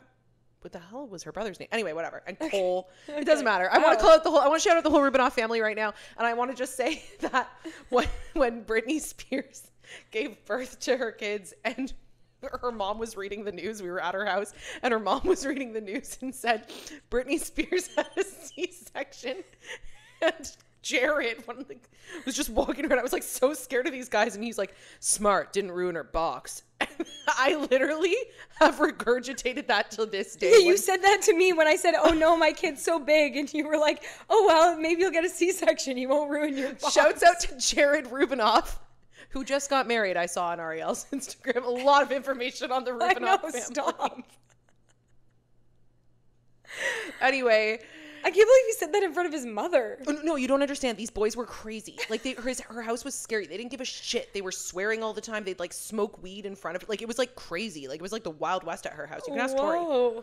And she didn't care. I also remember when Britney Spears had Sean Preston. I went to see. Isn't it Sean? Oh. Sean Preston? Sean Preston. Right? Yeah, sure. I don't care. Like, I don't care. See, that's another first and middle name. Check. I would like you to fact check. Okay. Your phone's right there. Sean and Jaden, no? Oh, yeah, I know Jaden. Sean Preston. Yeah, Sean Preston Federline. Oh, thank God. Is the eldest son of Britney Spears, yeah. I was seeing Les Mis. And then my dad picked me up from the play. I went with my sister, and my dad picked me up and said, Britney Spears had a baby, Sean Preston. And I was like, okay, cool. This is what a big deal Britney Spears was. And when, like, it's like, I remember being in Australia and I was at Darling Harbour in Sydney, and my uncle was like, Britney Spears got married last night. Like, my uncle, who would have been like in his 40s, was like, Britney Spears got married last night. Like, that was fucking news. Thanks for the news. I remember saying, no, she didn't. Oh, it was when she had her, it was the bodyguard in Vegas. Oh, she was like fucking 18. I was like, no, she didn't. But she did. For sure. Wow. Yeah, and then the next day, by the time Australia time, she was already divorced. She was already divorced in Australia. She was divorced by dinner. Anyway, okay, let's get on. Another cue. That would be great. All right. This one is, does this bitch really have to come to my engagement party? Oh, I already like this. I'm gonna say the answer is no. I'm gonna jump ahead and say it's no. All right, ready? Hey, Sam and Annie, adore you both and adore the pod. XO. So here's the story. I met this girl in college and we became super close friends. We were great friends all through college. We met this group of guys while we were in college. Say college again. I'm sorry. Here. And me and her started dating two guys from that group. So me and her are best friends, and our two boyfriends are best friends. We know a little something about that. Yes. A little foursome, if you will. Fast forward. And I do. And I do. And we do. Fast forward a few years, and her and I end up having a massive friendship breakup. Truly horrible, like the worst fallout I've ever had with a friend. I was so hurt by the situation, like how could someone do that to another person kind of thing. A story for another day.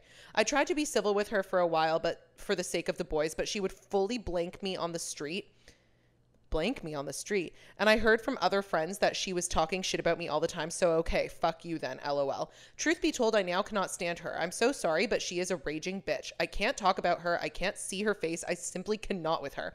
A few months ago, my boyfriend and I got engaged. Yay. And now we're planning our engagement party because my fiance and her boyfriend are best friends. He is obviously invited. But I could not think of anything worse than her being there. My fiance thinks that if we don't invite her, it will cause more drama and won't be fair on his best friend. And oh my God, what are we even supposed to do about the wedding? This guy will be my fiance's best man.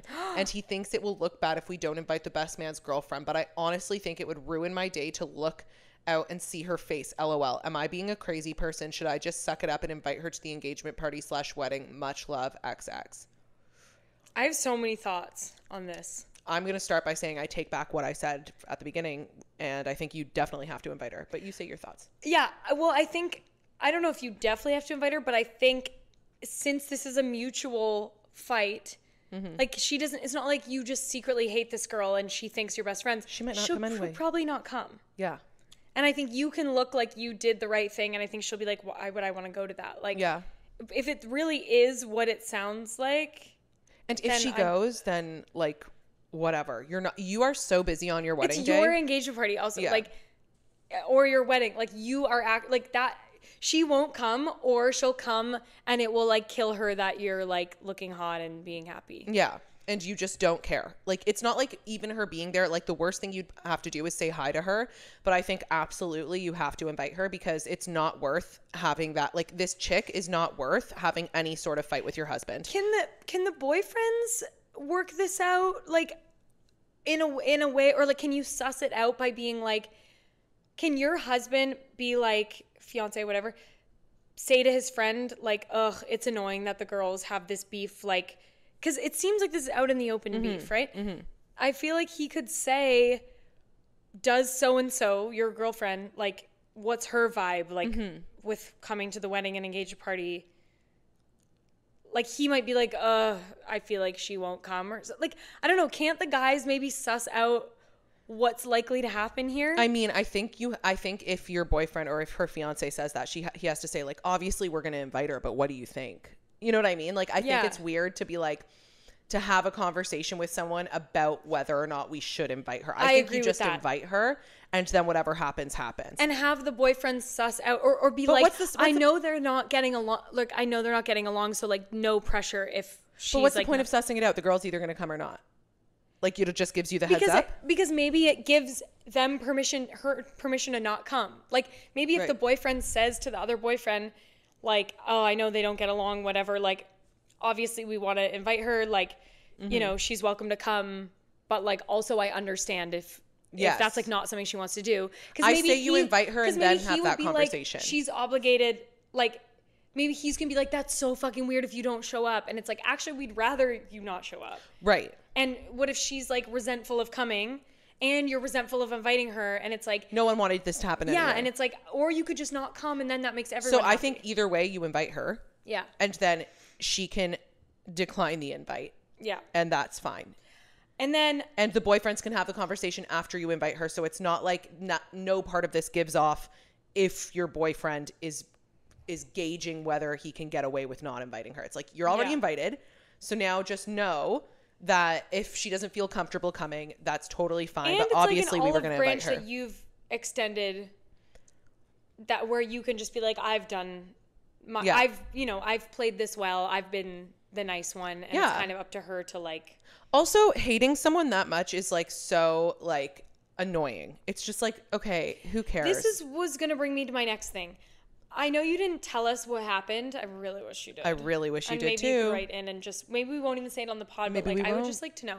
Yeah. Because maybe this won't apply, but like, seeing as I don't know what happened, I really think people need to like chill out, move on, like, and just accept, like, generally, I've really had this feeling where it's like, things need to just be like, okay, I know this about you. Noted. And like, we can be civil when we see each other, or we like, or whatever. We don't have to be best friends, but like, these grudges and these like it's like, just, okay. Something so juvenile about it. No offense to you. My life, and like, that's the other thing. You're making it harder for yourself too, because, well, you guys both are, because your boyfriends are going to be best friends. Like, so it's not like this is just you need to get over this season of life. It's like, no, this sucks for your boyfriend too. Yeah. And there is just an element of like, what's the end game here? Are you ever going to get like, are you wanting like an apology from this girl? Are you realistically ever going to get that? Yeah. If not, is this the way you want to live your life? Is there not a way you could just be like, reach out to her or something and just be like, hey, I know like a lot of shit went down. We do not have to be best friends, but like, obviously I just want everything to be okay. Our boyfriends are friends. Like, can you guys just kind of like agree to disagree and or also something that is even more empowering to yourself, if you want to think about it like this.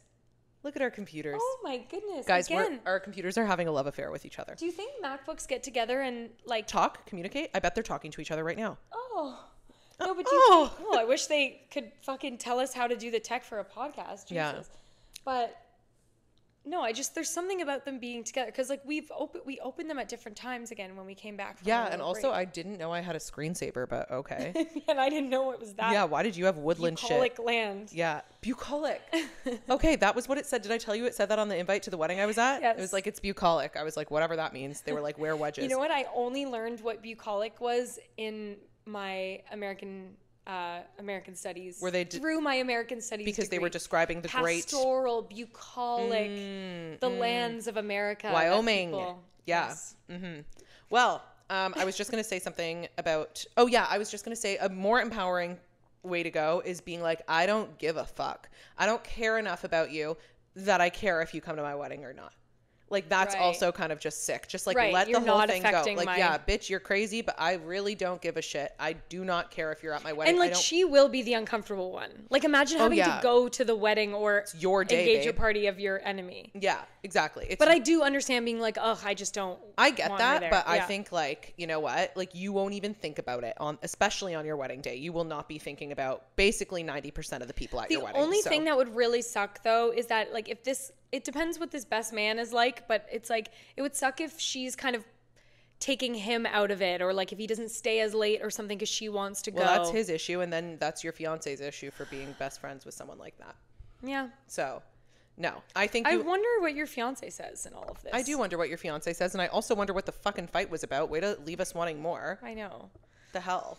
I know, because I want to know if it's something you can get over. But I do think most things, who gives a shit? like, can't you just be like, oh, I learned something about this girl that I don't like and we're never going to be that close again. But also, like, just why would you want to spend your life Making things more difficult for yourself. Like, literally, you don't. And then you have to go to their wedding next. Like, yeah, you don't win by, like, being angry. Like, you win by not caring. Be like, sure, come to my wedding. I don't give a shit. You're not my friend. I don't care. yeah. That's cool. Make her give you money. Yeah, bitch, what's going on? Think. And maybe they won't even get married. Yeah. And maybe she won't come also. And maybe she just won't come, which would also be sick. But then you look like you don't give a shit either way. Yeah. It's like, yeah, come or don't, whatever. I'm getting married that day. Cool. Yeah. I don't know why your boyfriend's dating you, but that's sick. Yeah, I agree. That's what I would do. And so with that, Are we done? no, we could do a third. Oh, okay. We could do one more. Okay, one more. I feel like we're being quick and succinct. Oh, okay. Wait, this seems very similar. How weird is this? Oh. Should I invite my best man's girlfriend to my wedding? Best man's girl. Oh. Same thing. Let's hear. Dearest Sam, Doll, and Annie from Degrassi. Wait, I'm going to get my computer charger while you read that. Yeah, go ahead. My fiance, male 25, and I, female 25, anon, but since people share these, she shared, we can creep her, are getting married next fall, and our best man, B, is the person who introduced us.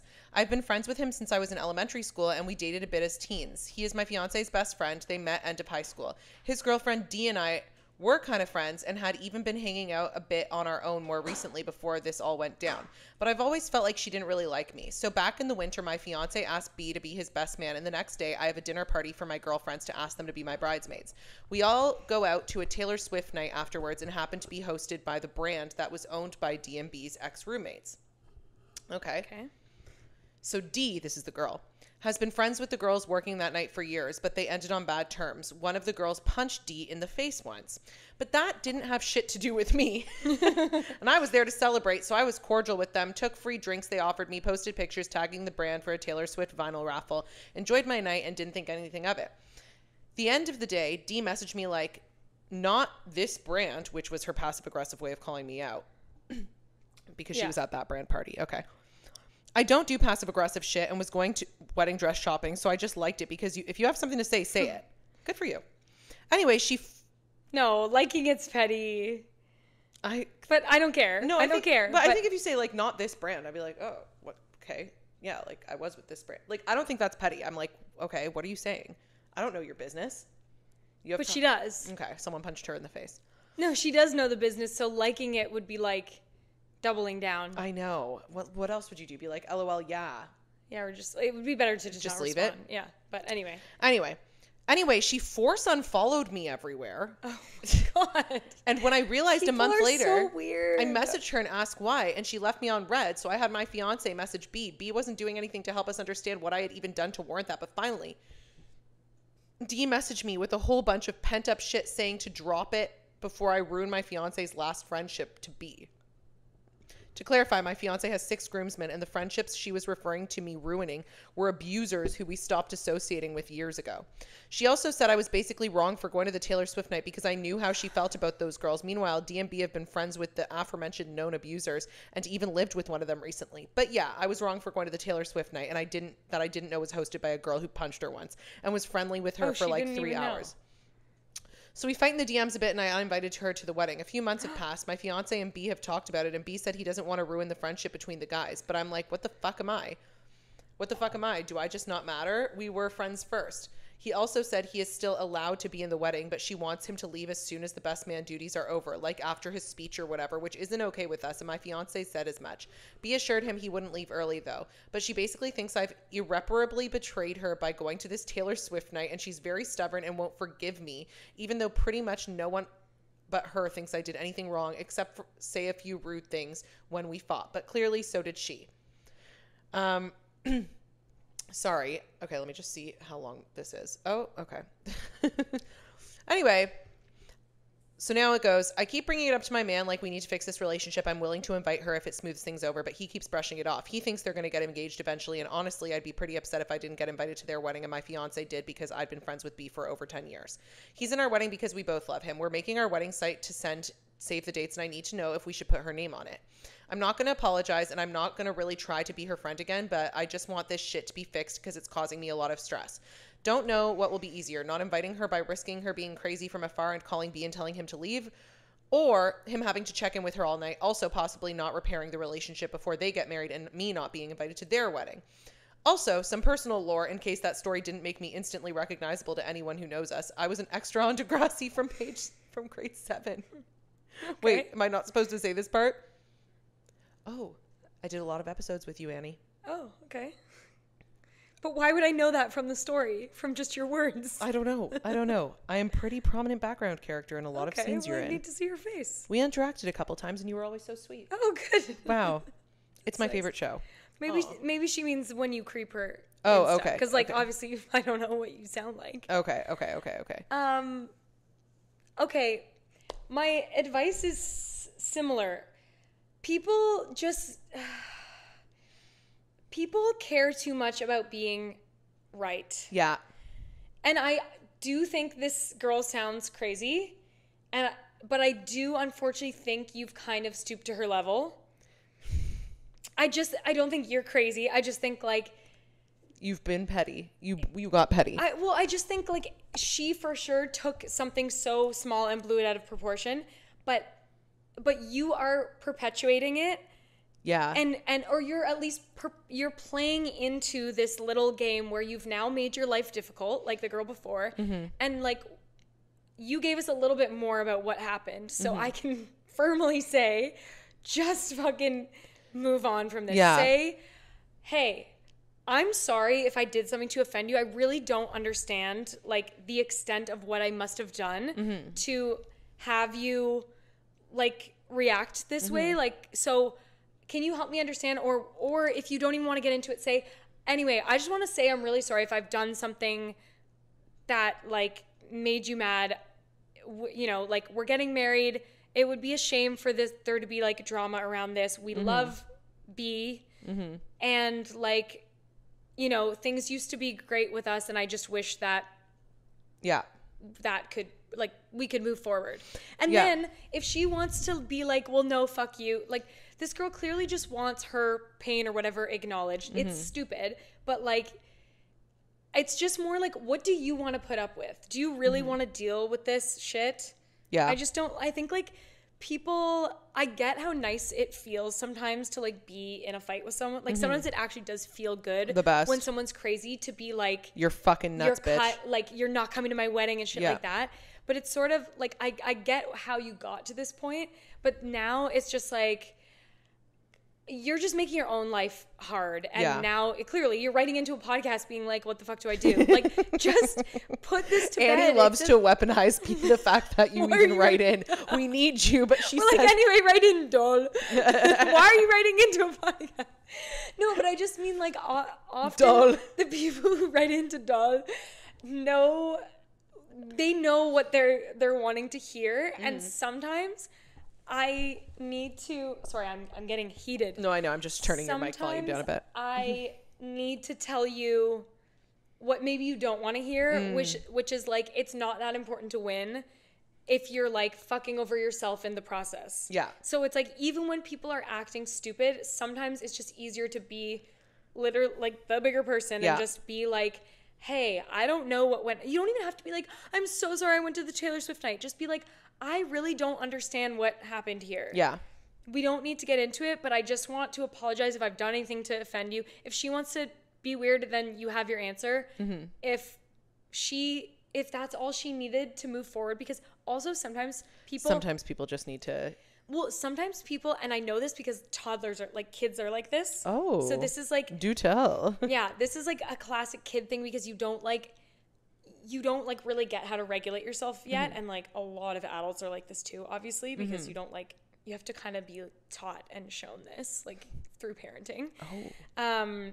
But like, you know, when a kid gets mad at something, you told them no, and a kid gets mad at something, they are over it way sooner than they show to be. Yeah. Because they're like, fuck, I've like committed to this. Like, even kids have that where they're like, oh, I've like made such a big deal now that I can't not look mad at this. Yeah. Yeah. Like I don't know how to just be like, okay, I'm over that. Like, babies do that. Babies are like crying and you can distract them and they're like, oh, I forgot I was upset. But like, you kids get start to an get age pride with kids where they're like, fuck, I'm like not even mad about this anymore. But like, and it's up to I do that when I fight with my husband. I'm like, I have to kind of stand by this because I brought it up. Totally. It's like a choice to be like, okay, this is bothering me, to pretend that I still care about this, when the easier thing would be to like not drop give a shit, or just be like, hey, I didn't like I've got, I was queen of passive aggression. Yes. I've gotten really, really good. Oh, good. Mainly because Luke's not observant. I've gotten really, really good at being like, hey, I didn't like that when you said, and he's like, oh my God, I'm sorry. And I'm like, wow, I just saved myself 4 hours of ignoring around. You. Yeah. For you to just be like, okay, like when you, and then it's annoying when you do find it. And I felt like I've put all this time into being mad, and then like you were just like, oh, sorry. And I'm like, well, okay. Yeah. Well, and then I'm mad because our night's been ruined. It's like, well, you ruined it. Yeah. You could have just said, oh, I didn't like that. You could just be like, what the hell was that? You made me feel like that. Yeah. So I've actually been saying that more. And I think you just need to nip this in the bud. It sounds so annoying to deal with. And it sucks that you nipping this in the bud does not mean that you have to be friends with this person. It just means that and this goes for the girl before too. I hope you're still listening. She heard her advice and she said, fuck you. Or she's like, heard my question. Click. Yeah. Hey. Do you agree? Yeah. Yeah, I do agree. And I think that you don't look like a weak person. And I've been quoting this scene in Pulp Fiction since I saw Pulp Fiction the first time when I was 2 years old, 1994. 2 years old? I was 2 years old, 1994. Shut up. And what? There's no way you remember Sleepy that. Joe. And wait, sorry. Are you serious? No. Oh, okay. I was about to be like, whatever she says next, don't believe her. There's no way she remembers. 2 years old, 1994. And the scene where I think it's Marcellus Wallace who says, fuck pride to Bruce. What's his name? Willis? Bruce Willis. Marcellus Wallace? Bruce Willis? He says it to Bruce Willis. He just goes, fuck pride. Like, pride will ruin you. And I literally think about that all the time. Well, I thought about it since I was 1994. Right. But you've just started to put it into practice. And now on this episode, I realize what it means. It means invite that girl to your wedding and fuck your pride. Like, who cares? It's just going to get in your way. Yeah. And I just do think you look like there's a reason why they call it being the bigger person. Like, yeah, you just do look. And it's good because, like, you kind of look like you don't care, too, because you're just sort of like, okay, I don't know what all this drama is about. Like, you do look above it. Yeah. So it's not like you're, like, bending your knee to this person, like, groveling. If anything, it looks like you're like, okay, babe. It's cool to just not give a fuck. I don't really understand what's happening with you. And, yes, you don't need to be friends with this person. It sounds like a weird girl. Both of them, honestly. Do you know what? I recently became not friends with who I would consider, like, a strange person. And I had an opportunity to confront them kind of recently, and I just didn't. I just did nothing instead. Okay. And I feel like that's the opposite of my advice. Oh. I'm saying, like, you don't have to be, like, I'm saying, you like, don't have to instead of, like, confront. confronting, instead of, like, continuing, okay, no, that isn't like, the perpetuating, opposite. like, a fight Right. or, like, whatever. I was just like, whatever. Yeah. Like, I lose, I guess. Like, I just don't care. Right. Like, I know, I'm and not doing sometimes this. in your head, wait, was it me? No. Okay. Why would it be you? I don't know. I wouldn't know, would I? I just said a strange person. Well, usually you say the first and last name, so now I'm I can't say the first and last name. This person's too strange.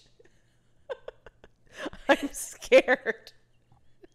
I know. I just got so scared for a second that you're like, I could have said something, but I just decided. What could I have been referring to with you? I don't know. What? No, I'll tell you who. Oh, yeah. When I didn't go to that. Yes. I'm aware. There you go. Yes, and that's the thing. Sometimes you have to just chalk it up to, like, you're kind of a strange person. And that's not my problem, and that's not really your fault, I guess. And, like, I know that now, and not everything's like a fight. Yeah, maybe this isn't drama. Maybe this is just whatever. I will die on this hill. Oh. I had to give this advice to someone I'm close to recently. Was it me? We don't know each other. We don't know what interactions we've had. No, I'll tell you after. Okay. And you know what? She was like, "Thank you." Like it was like new advice that she needed to hear, and I actually think it helped. Okay. What was it? Well, maybe I shouldn't say. Can you believe that? Can you believe she just started that? No, we're keeping that because that's so funny. Can you believe just saying it's the same she thing. started it with, "I'm gonna die on this hill." No, this hill that we've been talking about. Oh. I'm saying this is just another. I don't need to get into this example because it's basically this. Oh. I'm saying, like, I've given this advice recently in my real life. This isn't like a Dollspace persona. No, and okay, I'm got not it. being harsh with just the people who write into podcasts. Mm-hmm. I had to in real life say, okay, so what? Yeah. About drama that was being perpetuated. Yeah. And then what? Yeah. And then what? Okay, so put it to bed. And then when you get to the end of the and then what's, it still is nothing, and then you're just like, and then you're like, true, this is actually like a hindrance on my life. That's that right. doesn't need to be there. That's right. And that's Hope actually I'm true. right. I think you are right, for sure. So both of you invite those crazy bitches to your weddings. And if they come, you won't even notice. I didn't notice. And if you don't want to, like, whatever. But do it whatever seems you like want. Since you're writing into a podcast, you actually were wondering what. Yeah, honestly, I didn't even fucking see my own mother at my wedding. I didn't see anybody at my wedding. Like, I didn't see my own husband at my wedding. A lot of it. Like, you're busy. Yeah, you're not you going to do notice have to these kind random of- peripheral people. That's so true. You do have to, like, make a point to see certain people. Yeah, like, you might do, like, a hi, like, whatever, and then if you don't want to see them the rest of the night, you really don't have to. You don't need to see anybody at your wedding, turns out. Yeah. Like, The worst scenario is if you hate someone, but they like you, and they think that you guys are fine, and then you're like, oh, it's annoying, because they're going to be excited about coming to my wedding. Yeah. But if you guys have this mutual thing, they're also going to be tormented by being invited to your wedding. Oh my God. So let them deal with it. Let them Put deal it on with them. it. Yes, that's a great idea. Put it on them. Why is it on you to have to send the invite? Send the fucking invite. Then they have to deal with what to wear. Yeah. And how to show up. That's way worse. Like, you're going to look good that day no matter what. It's your friggin' wedding day. Yeah. So that's our advice. And so mote it be. So shall it be written? So shall it be written. I think that's enough questions for today. I think so, especially considering two of them were the exact same. Two of them were the exact But same you know question. what? That's good. It drove the point home, I think. Yeah. We wanted to nail that. It was Shut. Yeah, it was a just get over it week. Yeah, just get over it, all of you. on. Fuck. That's okay. It's the old drinking the poison and hoping the other person's going to die. You know I that don't one. know. Is that like Romeo and Juliet? Sam, you know that one. From what? No, it's not from Romeo and Juliet. It's just a saying. Drink the poison and hope the other It's- one dies is the saying? The saying is like resentment. I think it's resentment is the word. Is like drinking poison and hoping the other person dies. Oh, I love that. You drink the poison and you hope that that's going to that'll show them. Well, no, poisoning yourself. No, I've never heard that, and that's genius. Wow. I love I can take something so simple to you, so ubiquitous and use it. I'm like, I almost and didn't when you say ubiquitous, you mean that one was actually mean. That was just straight up rude to use that word. Everywhere. Like everywhere. You hear it You everywhere. think resentment is a poison that you drink hoping the other person will die is ubiquitous? Yeah, I think it's so Guys, ubiquitous. I almost didn't say it because it's like, oh, okay, we Not get this it. old It's thing. the poison thing. What's crazy is you've never even said that to me. You think it's ubiquitous, and I don't have to give you this advice. That's true. It was a different friend. That's true. I don't actually resent anybody. I don't care enough to resent anybody. And I actually did use that saying when talking to my friend. Wow. Because it's so apt. It's so And apropos. when I say apt. Of course. And when you say apt, you mean ubiquitous? No, good. You said apropos. I never know what's going to hit with you. Because, like, you don't know so many things. And then you know apropos. It's whatever my brain decided to keep. Yes. Like ubiquitous. And you know what? Your brain decided to normally keep, like, one of each word, whereas unfortunately my brain kept 5 synonyms. Yeah. For everything. You're a thesaurus. And my brain chooses to use the weird one often. Yes. And I even try to think of the normal word for it. Like when I was going to say ubiquitous, I was like, think of a normal way to say What that. is the normal way to say that? Everywhere? Common. Common. Yeah. Common. So ubiquitous means common. Yeah. Ubiquitous means like, oh yeah, like it's, you see it around, like it's everywhere. Like ubiquitous. It's like, yeah, common. What the hell? What's the, I'm not going to, I was going to just say ubiquitous. I have no idea. I don't even know what like the root word. Do you remember that band Ubiquitous Synergy Seeker? USS? No. It was all over. Don't, but It was that's like what that means. Okay. That's crazy. And I guess I don't know what synergy means either. Synergy. Oh, like connection? Yeah. Okay. Seeker. So common connection Seeker. Ah. That is a mouthful for a band. Yeah, but they usually just go by USS. You guys know USS, right? Yo, what's up? You know USS? No. 40. Noah. What's one of their songs? I don't know any of their songs. They're on 102.1 The Edge. Oh, currently? Oh, probably not. Oh, I thought they were like an old band. They were like a weird old band. I feel like your ex-boyfriend listened to them. Which one? Tom. Okay. Honestly, I thought you were going to say Steve. No, I would have just said Steve. He's my cousin. I get carte blanche on him. I can just say his name if I want. Steve. Well, the thing is, you can say names when it's like, oh, he probably knew this band. Like, that's not like blowing up his spot. Yeah. True. We can say any of my ex-boyfriends' names because they're all just like happily moved on, and they will never listen to this. But if they did, they're in for a treat. They are in for a treat. Yeah. Shouts out to River, Stuart, and Alex, and other Alex. Hope you're well. So those are all the real names. Those are all their real names, and I hope they're doing okay. I think they are. Okay. So the end of this day is going to end with Annie coming over to my in-laws the end of this day. for pizza. Oh, I love when we're in person. Oh, I know. Oh, it's such a different It's a feel. treat. It's a treat. Do you guys agree? Yeah? You agree with that?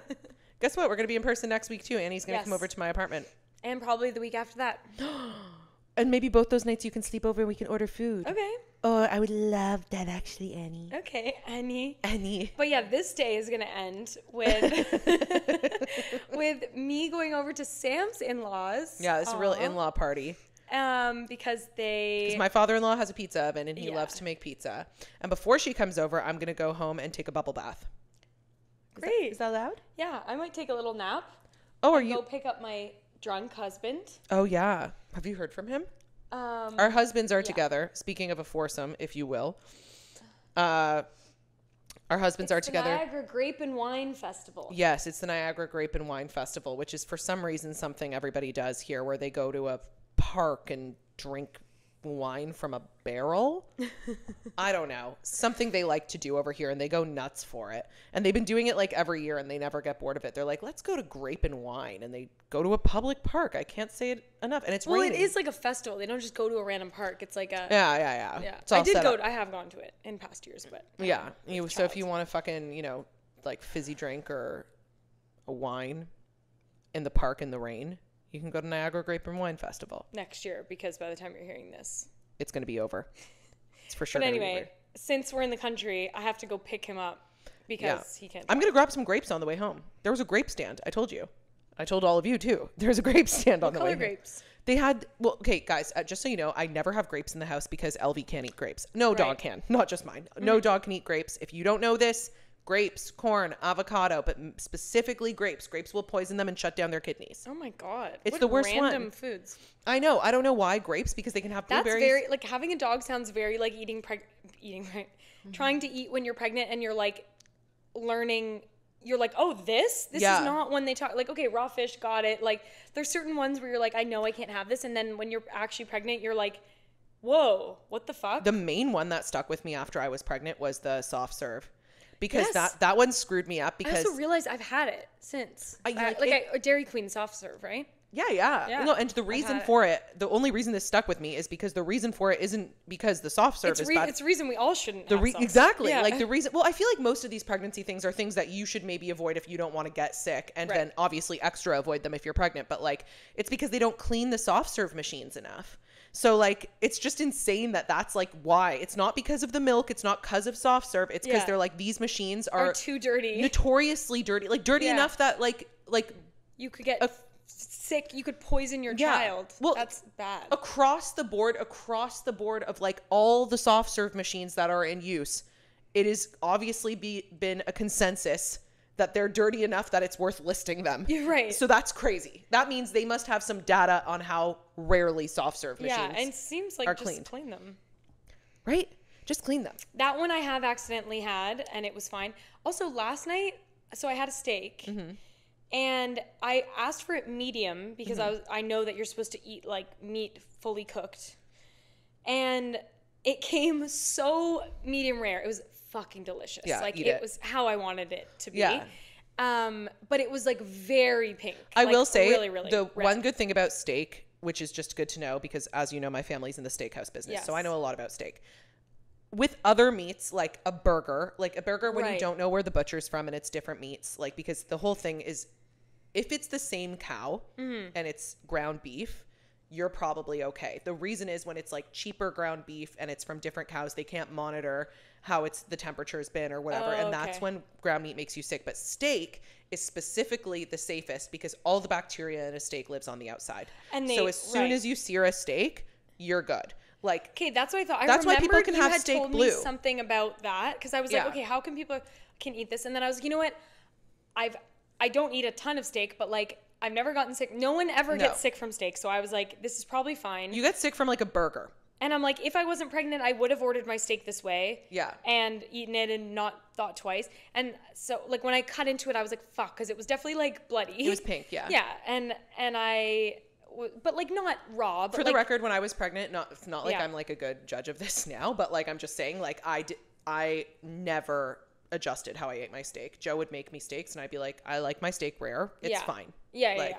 I feel like of that one, it was probably fine. And I was like, honestly, we were at a fancy place too. So I was like, this is going to be fine because people also are like, I continued to eat sushi from the spots that I knew were that you've been eating from forever and like whatever. But I did, my barometer was like, because Luke obviously, like I told you, he's like monitoring my caffeine and whatever. Like he cares about this shit. So when I cut into it, I was like, ugh, like, should I send this back? Whatever. And then I was like, do you have any problem with me eating this? And he was like, no. So I was like, okay, then you're more scared than me kind of. And I'm someone who just had the stomach flu. Yeah. I just went for it and I feel great. Yeah, that's great. I love that. So if you're pregnant at home, just know as long as the outside of the steak is cooked, it's probably okay. I mean, still go for like medium rare. I would do medium rare. Yeah.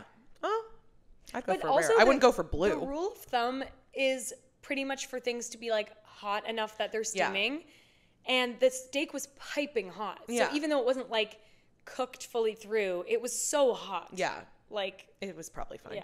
Yeah, I mean it was fine. Yeah. So there you go. Now you know. All right, guys. Okay, well, we're gonna be in person again next week and the week after that. So things are really looking up. I won't chirp you. I might. I feel like I didn't get my kicks this episode. And you know, I do this just to troll. I do this just to make fun of less fortunate people than I. No, that's what the Patreon's for. Oh yeah, guys. Whenever we get that back. We got it. I think we're gonna have to get it back because we have so many secrets we need to I know, divulge. we've actually like been keeping a list of things we want to talk about on the Patreon. We just unfortunately have not quite nailed our figured schedule. out how to make it happen. We'll make it happen, don't worry. But when it does happen, the content's going to be plentiful. Yeah, maybe when we have babies, that'll be that'll be the time. Like, Yeah, I love how yeah. we keep being like, oh, when Now when we're really not busy at all. yeah, like we did it before, and then it's like, oh, well, it's the summer. Yeah. And then I was like, maybe when I get back into my house, and I'm like, right, when I have a newborn. Yeah, you'll be back in your house when you have a newborn. So we're going to see. This is going to be very interesting times we're headed into. Tumultuous indeed. Glad you're along for the ride. But the baby will be on the pod. We already discussed this. Annie's baby is going to be on the pod. Oh, for sure. Like near at least. Yeah, well, I mean, yeah. With how long it takes us to record these, like, Yeah. I'm going to have to be honestly feeding on the pod. Yeah, feeding on the pod. Oh, Cute. feeding on the pod. Oh, it's an avocado. Okay. Okay. Great. All right. Love y'all. Love y'all. Bye.